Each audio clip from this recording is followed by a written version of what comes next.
আওয়ামী লীগের সাধারণ সম্পাদক ওবায়দুল কাদেরের নোয়াখালী গ্রামের বাড়িতে ভাঙচুর অগ্নিসংযোগ চালিয়েছে বিক্ষুব্ধ জনতা।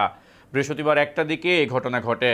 এ সময় কয়েকশো বিক্ষুব্ধ ছাত্র জনতা লাঠি সোঁটা নিয়ে ওবায়দুল কাদেরের গ্রামের বাড়িতে ব্যাপক ভাঙচুর চালায়।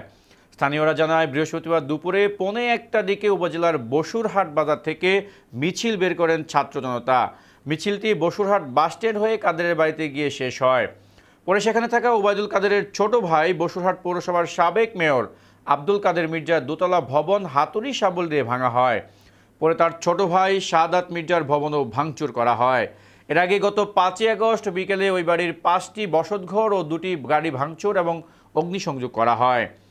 ঘটনাস্থলে বৈষম্য বিরোধী ছাত্র আন্দোলনের সমন্বয়করা বলেন, ছাত্র জনতা কোম্পানিগঞ্জের অসংখ্য মানুষ ওবায়দুল কাদের ও তার ভাই আব্দুল কাদের মির্জার ও তার বাহিনীর লোকদের দ্বারা অত্যাচার ও নির্যাতনের শিকার হয়েছেন।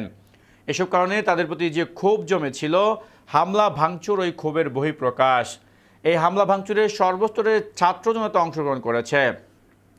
তারা আরও জানায়, আগামীতেও যাতে কেউ এই স্বৈরাচার হতে না পারে, আজকের দিনটি তাদের জন্য বিশেষ সংকেত।